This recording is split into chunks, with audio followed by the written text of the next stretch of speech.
Hey everybody, Charles Hain back with a video. I'm here to talk about the ZhongYi 50mm Speedmaster. It's a T.1 lens. T.1, why is that exciting for filmmakers? Why do we care? So, as a still photo photographer once pointed out when I was on a shoot very early in my career, and I looked over and his lens only opened to a 5.6, and I was like, 5.6? How do you live with a stop that slow? And he's like, well, yeah, but I can always change my time of exposure. And like, as filmmakers, we really can't. We can go to like a 360-degree shutter angle, but like, there's still, for shooting 24 frames a second, only so long, 1/24th of a second, we can stay open. So the other two ways we get more light on our sensor is we either get more sensitive sensors, right, which we're seeing more and more and more, or we get a wider aperture on the lens, which is why filmmakers are always way into like a zoom that opens to a 2, or super speed lenses like the Zeiss Super Speeds 1.4, or a wide variety of other modern lenses that do that. T1 though, T1's super exciting for a couple of reasons, and the big reason is just incredible low light performance. T1, the aperture gets super wide, and as that aperture gets super wide, it's letting in more and more light, so you can work in a lower and lower light situation, which is super cool. However, remember, as you're looking down the barrel of the lens, you'll see, I open that, I stop that lens down, boom, I open it up, physically more of the glass is being shot through. And if you think about it, the light going through the middle has the least warping.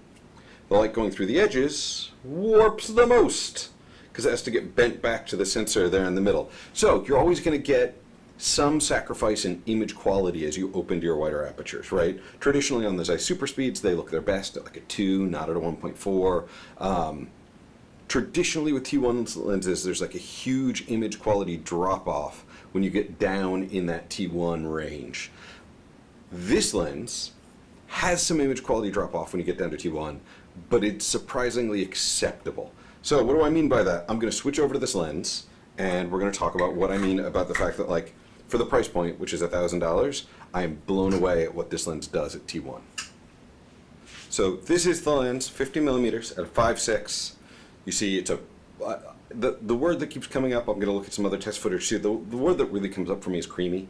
Like, if this were just a normal 1000mm cine lens, I would still be really impressed with the image quality. I feel like it's got really nice skin tone reproduction. There's like a real softness to it that doesn't feel, every lens is sort of walking that line of like, you want your eyes sharp and your skin tone soft, and we can do that digitally in post, but it's never quite as right as like a lens that really gets it.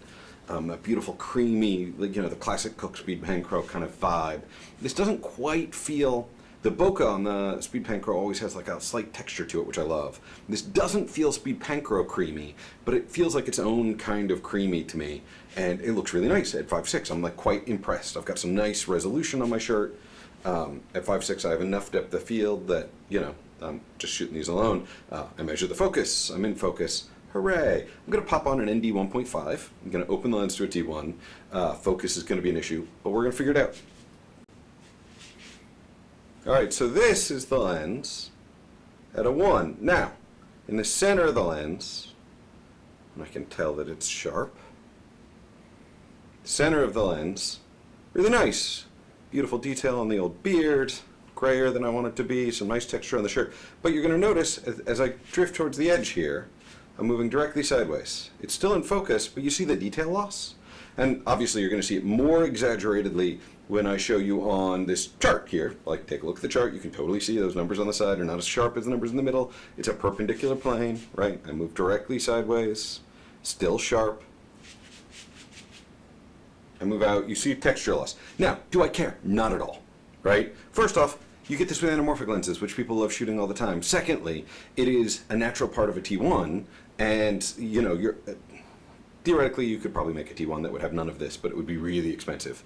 For $1,000 to get T1 that looks this good in the center part of the lens, where in the center part of the image, I'm getting this kind of detail refinement. Because my big problem is, you shoot these 70s lenses. I remember doing prep on a job where we shot, every lens that we were considering for the job at like a 1.4, a 2, and a 2.8. And like, you just watch the difference in the 1.4 and the 2 as every part of the image fell apart at the 1.4. The whole thing, all of it just fell apart. There was nothing that looked as good as a 2. Whereas here, I'm looking at this and I'm like, I could use that center part of the frame. And frankly, I could actually use it quite a bit in both directions. And depending upon your subject, I don't think you're ever going to notice it. In fact, If you look at this other test footage we shot here, you'll notice you don't really see any big drawbacks to any of this. We're looking at people standing outside at night, and we're looking at the nice bokeh of the lights, and we're looking at these big bokeh balls, and like, for me, this is a completely usable lens. There are a couple things you should know about the lens, of course, as there are with any lens. It's about 3.2, 3.3 pounds, a little bit heavy. It is heavy enough, I wish they included a mounting bracket underneath the body of the lens. Most of the other lenses I shoot with that are this heavy, I mount to the lens if I'm shooting with something small, right? If I take this out with an A7S3, which I did in this beach scene, I would have way rather mounted to the lens and not the camera body and not stress out the lens mount, right? Like the IRIX, the 14 mil and the 11 mil and the 150 mil, you mount to the lens, right? With a much lighter lens, like under 2 pounds, you're not worried about stress as much, but this is enough where I'm like, I really would prefer it. It's also heavy, so you should know that, and if you're thinking about using this for like an RS2, something like that. And then the other thing, and this is going to be any lens that's a T1, ooh, that depth of field is small when you're wide open. It is a tiny little depth of field. You're going to have, you're going to have those shots where the first AC says, which eye do you want in focus? Especially if it's like a 3/4 shot. It's definitely one of those things where you're going to get like a moment of in focus, and that's the deal. And that's, sort of working with it, it's going to be hard. So if you decide to do a job, we are like, okay, I'm going to go out, and there's this amazing lens. It's $1,000. Once people start buying them, it'll be on the kit splits and the share grids for like 50 a day, 100 a day, something like that. And you're like, okay, I've got this night exterior scene. I'm going to shoot it on the A7S3 or the Blackmagic Pocket 6K Pro, great low light cameras, and I'm going to combine it with this T1 so I can shoot this amazing low light stuff. You got to prep more time for your first AC in order to do more rehearsals or get more focus marks or do more things because the depth of field is really, really tiny. Now, the flip side of that is that's okay. We're used to that as filmmakers. We can work with it, but you just got to be aware with it working with the T1. I mean, overall, the most impressive thing about this lens for me is that I think it would be a very usable lens just as a normal 15mm. Like, I like it a lot. I like the way it looks. It's pleasing to me looking at these like daytime shots at like a 5.6 or an 8. Right now, there's only a 50 and a 35 in their Speedmaster lineup. I don't know if they're going to pursue a full Speedmaster line. It seems unlikely. As you get into the wider lenses and the longer lenses, it's much harder to build those super wide apertures. Whereas when you're in the middle range, the 35, the 50, it's much easier. If you look around in still lenses, all of the famous like 0.95 or T1 lenses are all in this sort of middle range where it's easier to engineer. So I don't think this is going to be a full lineup. And as filmmakers, that's difficult, right? There's famous movies like Bottle Rocket that were like, we just shot the whole thing under 27. I think it was like a 27 and a 29 or something. They just liked those lenses and that's what they used. I should reread that American Cinematographer article. So it's conceivable that you could buy the 35 and the 50 and work with a specific director and figure out a way to make that work. And they cover full frame, so that 35 is actually a lot wider. That 35 would actually, on a full frame sensor, give you a field of view roughly like a 27 or even a 25 on a Super 35 sensor. So you're in that space where it's a usable lens on a full frame sensor. Where you could back yourself into trouble is I would be really careful like bidding or pitching a job to a client. Like, I would never go and buy these two lenses and then go to a music video client, say, all right, I'm going to be able to shoot your entire music video without any reluctance in, like, almost basically no light because these are so great. Because when you're happening is what's going to happen is you're going to be on set, and the band or the band management company or the record label or somebody's going to say, hey, can we get a wider shot? And, if you're in a hotel room or something and you can't back the thing up, they're going to wonder why you don't have a wider lens.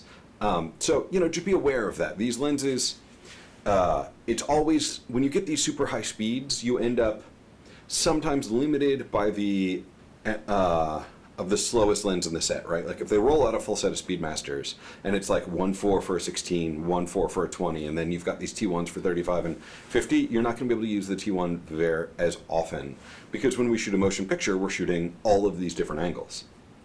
Now, is there a scenario in which you bid a job that's like, okay, it's a one long walk and talk Steadicam shot on the beach, and during prep, you're out there with your previs tools, and you're like, oh, I could totally shoot this on the 35, so you should go get the 35, and then you've got a T1 to cover yourself for a night walk and talk on the beach? Absolutely.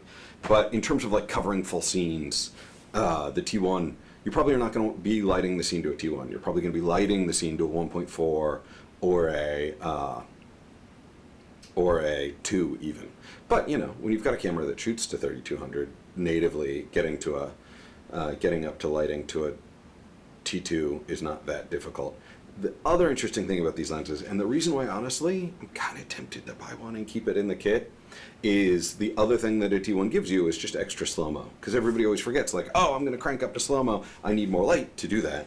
So if you're on a job and the director's like, oh, hey, can we just do a quick shot slow-mo, and you didn't have the light for it, you could switch to this lens, and then you've got the extra stop or two, depending upon what you lit to get those extra 2 stops of slow-mo. So there's some temptations there that make it interesting. This is all stuff we shot at the beach. You can see a bunch of different cameras. I sort of wanted to get a sense of like what the real low light monster is right now combined with this lens. And yeah, I mean, I walked away really impressed. The Blackmagic 6K Pro and the Sony A7S III, real monsters. That A7S III is a monster of low light. And combined with this lens, you're shooting like dynamite stuff. That is the ZhongYi 50mm Speedmaster. Shooting at a T1 right now with an ND 1.5, which is ridiculous. And it's like $1,000.